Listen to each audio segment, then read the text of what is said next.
The album that we are going to be discussing and talking about is Chemistry by Kelly Clarkson. So, Chemistry is the 10th studio album by American singer Kelly Clarkson.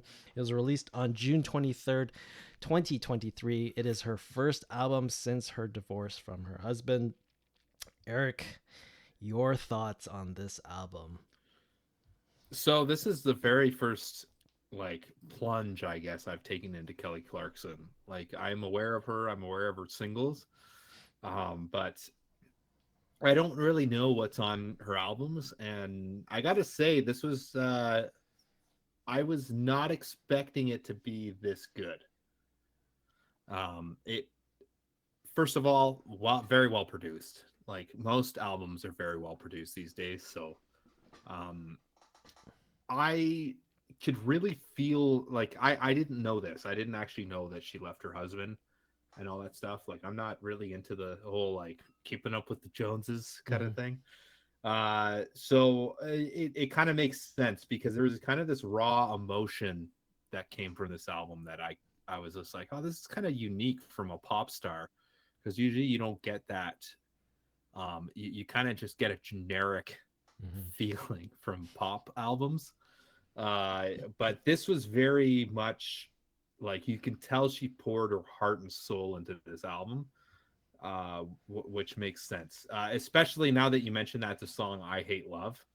Mm-hmm. Like that makes a lot of sense because it's like that whole like love thing. Like it just kind of just it's just this feeling that just constantly it's everything. It's joy. It's you know terrible at times. Mm-hmm. Uh, but I actually really enjoyed this album. I didn't think I was gonna like this album. I thought I was like I'm gonna give this like a 6 out of 10.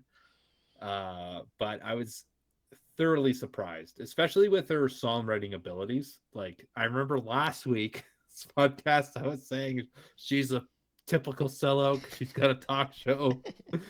um, I kind of am eating my own words here because like the songs themselves like lyrically they're very well written and I think they're very well put together. Some of my favorite songs, I know there's a bunch of singles off this album, but I really enjoyed Lighthouse. Oh Um, yeah, yeah, yeah. That's a good one. that is definitely my favorite song on the album, and just the intro, like it's just that raw like emotion and it's just like it's such a good song, man. Mm-hmm. Such a good song. But even the hits are good too. Like their poppy songs are very good, but and what I liked about it, it wasn't overproduced Yep. as most pop albums are. Um, I even enjoyed the ending song. That's right. It Oh, kind of had interesting. that like kind of neat reggae feel. I need to have a Uh, conversation with you about this song, but we'll do it a little bit later. okay, like I think I know where you're going with this, but like I like it. It's very like simple, but maybe it shouldn't have been the ender. Okay, maybe we should Uh, talk about this now because I'm yeah, totally in let's. agreement with you on this. Like, Yeah, I like this album, but I don't understand why the song "That's Right," the very last track, it's a reggae sort of chill mhm, sort of song. I don't know why this is the closer. And even like the last note of this song, it doesn't feel like the album is over, but it just no, ends. I don't know why no, it's the song. and I agree with you. Like I like the song, but I don't think it's a closer because after usually when I have the song play on my Apple AirPods or Apple HomePods, uh, the song just ends. I don't have like the repeat on it, just so I know that the album's over. And I just remember sitting in silence. I'm like, oh shit, the album's over. So it's like, oh, I think this should have been in kind of like Yeah, the like middle of the either it album. should have been left off completely because I don't know about the whole vibe of the song. It does feel a bit out of left field, but it Mhm. definitely should not have been the closer. It was almost like a bonus track. Yeah, yeah, Like here's a bonus track for you people that love Kelly Clarkson yeah, and are fans. I think that they should have just ended with "I Hate Love." yeah, yeah. I hate love. That should have been Mhm. the closer in my mind. It's hilarious that she has Steve Martin on this playing the banjo. It's He's so a good. good banjo Yeah, player. he Like, is. have you ever seen him rip the banjo? It's incredible. Yeah. But yeah, that last song was like the worst possible closer. It's out of place. Yeah. It's very, and it sucks too because the album it flows very well for Hmm. the most part. Like skip this part. I felt like it was a good opener, and I was like, okay, like I kind of get the vibe of the pop album because you can kind of tell with pop albums, it's like it's either going to be like a really upbeat album or it's going to be a very like melodic kind of just like low key album, and which I feel like this one was. Um, but structurally, it was very well put together. But that last song, that's right. I think it should have been somewhere in the middle. Yep. Or taken off completely. Yeah. Yep. Um, I do want to say Kelly Clarkson's vocals on this are just like top notch. Like Yes. I'm Mm-hmm. listening to like some of these songs and it's just like how did you hit those notes or like how did you even like think of that melody line? Like on the third last song, Red Flag Collector, Mm-hmm. instead of her coming back into the final chorus, she just holds a note from the bridge, lets the backup singers sing come in on the chorus on one, and she just holds a note through the whole Mm-hmm. first like two bars, and then she comes back into the chorus with the rest of the singers. And I was just like, that is genius. This is Yeah. so good. You make a good point because I noticed too on Rock Hudson, in Mm, the bridge part, she did kind of like this weird, like usually you're like, oh, she's gonna hit the high note, but she kind of hit this augmented note, yeah. but it fit very well with what was like being played. And I was like, that is really cool. That is Hmm. kind of neat. That it's not like that typical pop run, like, Yeah. oh, right? You know Yeah, what I yeah, yeah, mean? yeah. No, she's just So a phenomenal singer.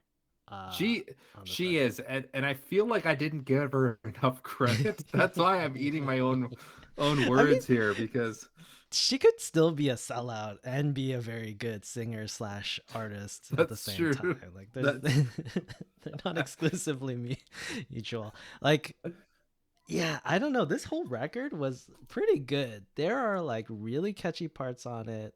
Mhm. Um, the opener sort of eased you. It's not my favorite opener to an album, but it did ease you into the record. So it wasn't, if there was going to be one of the songs on this record, it'd have to be, I would say Skip This Part was the right one to choose. Yeah. Um, but man, there's just like everything in here, and it's not like you mentioned this, but it's not overly produced. It's very much guitar, bass, drums, and like backup Piano. singers, right, or a Yeah. choir.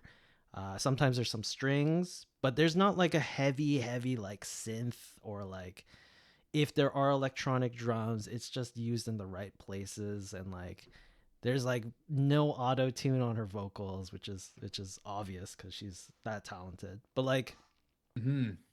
it's all just like, it just sounds really good. The songs are like well written. And before we start streaming, I had to look this up.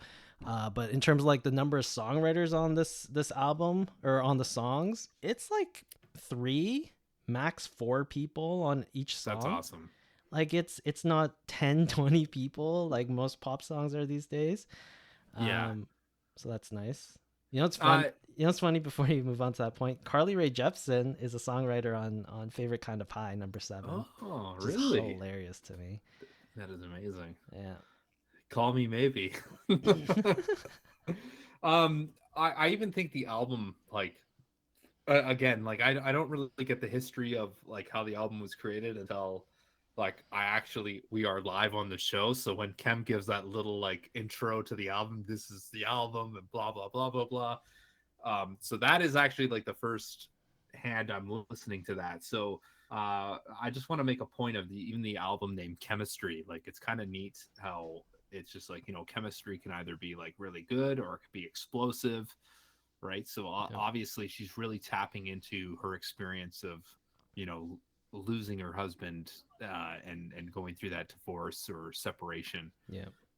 So and you can I again, like there's something about this album, like I felt like it was very raw, like even Lighthouse, like I'm going back to that song, like it's kind of like that lost you're lost at sea, but that lighthouse is here to kind of guide you through it. Hmm. So, Yeah, like, and it's nice to have a pop album that actually has some sort of like emotion behind it. Like, there's so mhm. many pop records that it's just like this is a dance hit, or like it sounds Or a good. feeling. Yeah, Like this yeah, is yeah, the feeling of sad, but it's not like yeah, actually sad. yeah, yeah, yeah, yeah. No, completely agree here. Mhm. There's like just this raw emotion in this record that you can feel, and it's like all the content of the songs or the subject matter of the songs. There's a reason for why the lyrics are the way they are, and just the delivery of them at the same time.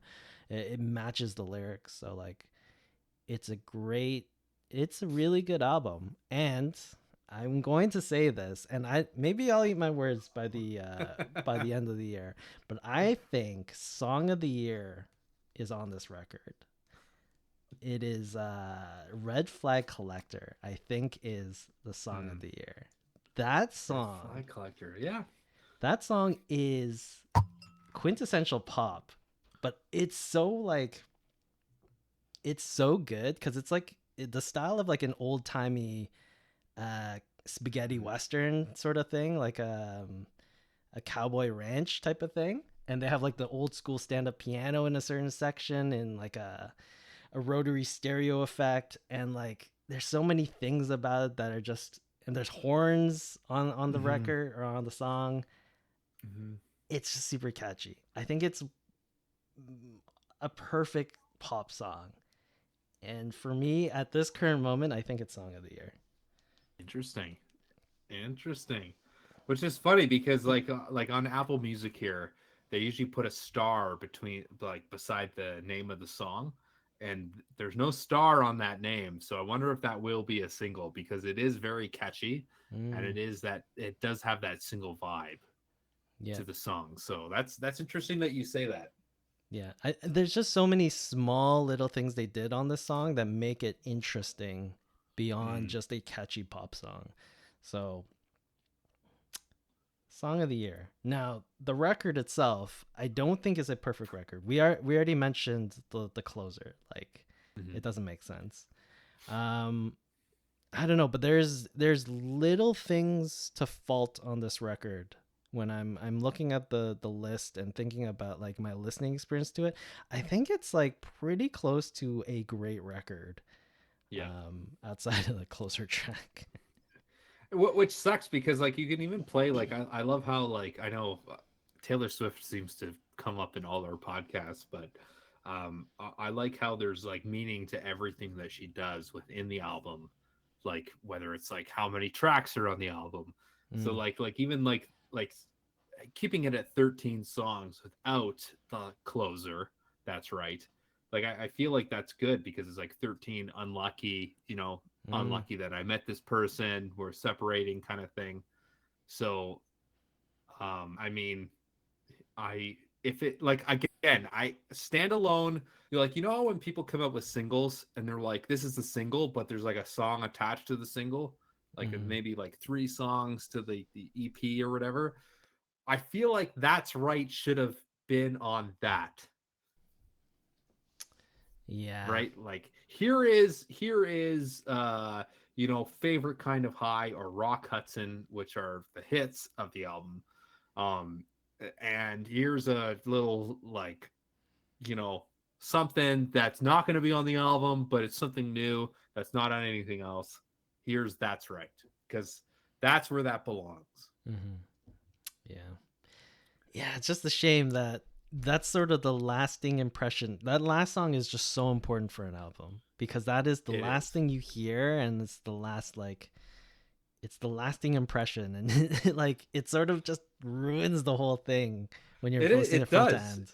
It does. It's like watching a good trilogy, like Lord of the Rings. Mm. And at the end, it's just like, everybody just dies and it's just like this just nonsense story happens of some character that they just made up. And you're just like, who is this guy? And then they're like, that's the end of the Lord of the Rings trilogy. And you're like, okay, what the hell just happened? Yeah, That's kind of what this album kind of did to you. yeah. Um, before we go to final thoughts and ratings, just to catch up with chat. Yeah, Luden. We're getting roasted Luden, here. chasing dragonflies. Everyone on the internet is creepy. All right, that's just the general rule of thumb. Everyone on the internet is creepy. You know what? You know what's funny? Like again, I feel like this episode, I'm eating my words all in all aspects here. I feel like I want to meet Luton. I want to know this guy. Like he seems to dig my vibes and understand who I am. You know, maybe he'll murder me. Who knows? Maybe he'll have to find a co-host. But Luton is a guy that I want to meet. So I hope one day we will meet Luton. I really do. And Ben is backed. No, you didn't miss anything. We're just rambling on for an hour. All right, Eric. Final thoughts and ratings for Chemistry by Kelly Clarkson. I mean, I would probably give this. I'm gonna give this a 9 out of 10. I'm gonna give this a 9 out of 10. I actually did not expect, and I think a bulk of that is because I didn't expect this album to be as good as it was. Again, I feel like I'm just like shoving my foot. I should just shove my foot right in my mouth, and because like she's definitely talented, and you know what? Yeah, she's extremely talented. It's just that last song that kills the whole vibe of the album for me. If they would have just kept it at 13 songs, I think that would have been perfect. Yeah, no, I'm completely on board with that. Like, I'm also giving it a 9 out of 10. It's just such a great record, with the exception of that closer. That closer just like brings it down so much, which is really unfortunate because it's definitely a pop record, but it's a pop record that actually has like a message to it, or at least a human emotion to it. It's not just a bunch of paid songwriters and just like trying to be like the biggest thing, be the summer hit, right? They're not just writing these songs to make the money and be on Billboard and whatever. This like each of these songs actually has like a meaning to why they like she wrote these songs, right? And it's better than expected. I do agree with you, because like she could have very easily just done a pop record that was just whatever. And that's what's giving me a 9 out of this, because like you don't hear pop records like this album. Yeah. Right. Yeah. Ben says, I like music. I've never listened to a Kelly Clarkson album. Eric, will you change my mind? I mean, this is technically both of our very first Kelly Clarkson album that we've ever listened to, because I've never listened to anything by her outside of the radio singles. Yeah. I can guarantee you I still won't watch her talk show. I just can't do it. And then just to go back with Luton's point, one day, Eric, I'll buy you all a beer. Luton, if you're ever on Vancouver Island, I'm taking you to some good breweries, my friend. We're getting proper drunk, buddy. Luton says, Kelly Clarkson, the only relevant American Idol winner. Is that true? That's a good good point. Winner. Not that's like, a good point. Yeah. I would agree. Because like Adam Lambert didn't win. What about Carrie? Did Carrie Underwood win? I think she did. Because Carrie Underwood's my girl, man. I think she did. It's funny that we don't even know. I know. Yeah, she won the 4th season. Yeah. There you go. Carrie Underwood and Kelly Clarkson. Carrie Underwood's my girl. I have to give it to Carrie Underwood. Yeah. I wonder if there were any other relevant first time or winners of American Idol. Well, there's what's his name? Ruben Studdard. Ruben Studdard, and then the fucking guy. Clay. They're on tour right now. We could go watch them. Nobody cares about them though. I mean, they're on tour together, so. All right, cool. 9 out of 10 for both of us for Chemistry by Kelly Clarkson. It's a great album. It's just a great album. Just skip the last song. Absolutely. All right, perfect. For those of you that are following along with us, I feel like this shouldn't be a surprise because this is like the big album of the summer that's come out. It's all over the internet. But the album that we will be discussing, listening to and discussing next week will be Speak Now, Taylor's Version by Taylor Swift, the re-recording of a really big album for her. I mean, I feel like all her albums are big, but this one's especially big. But yeah, Speak Now, Taylor's Version just came out. We'll be discussing this one next week, which, to be honest with you, and I'm going to disclose this, I've never listened to this record. Neither have I. I've I never listened actually, like, I've been listening to it just because it's come out, and my wife Julia has been listening to it, and it's like her high school years, so she's just like, she's total nostalgia on her part, and I remember some of the songs on the radio, so it'll be good, you know. Like I hope one day for this podcast, Taylor Swift, if she doesn't play in Canada, at least please come on this podcast because we talk about you all the freaking time. I'm talking about Taylor Swift too much. So, But yeah, you know, you would be a definitely awesome guest, a celebrity guest on the show. Ben is going to be listening to Volbeat in the meantime while he waits for our Taylor Swift review. There you go. All right, that's basically it for the show. Controversial counters at 0, so I'm not gonna flip the. I'm sure we said a couple things. Yeah, I mean, I think we spent a good minute making fun of Clay Aiken and Rubenstein. Yeah, and throwing watermelons at please don't do that. If anyone thought we were serious about throwing watermelons at Harry Styles, you're an idiot. It's just ironic if you were to do it. Just don't do it. All right, so yeah, this was the Crossroads Music Podcast. We're here live every Monday at 10 p.m. ET, 7 p.m. PT here at twitch.tv/the Crossroads Music Podcast. Catch us on Apple Music, Spotify, all those other places. Join the Discord, all those other things. I think that's it. I think that's the show. Anything else to add before we wrap this whole thing up? Just keep listening to good music, and you know, feel free to banter with us. So yeah, we got ripped apart on the whole metaverse thing, so you know. Come to the Discord, discuss. Yeah, let's like start some discussions here. Yeah, opposing views. Yeah, absolutely. We have very controversial opinions on stuff.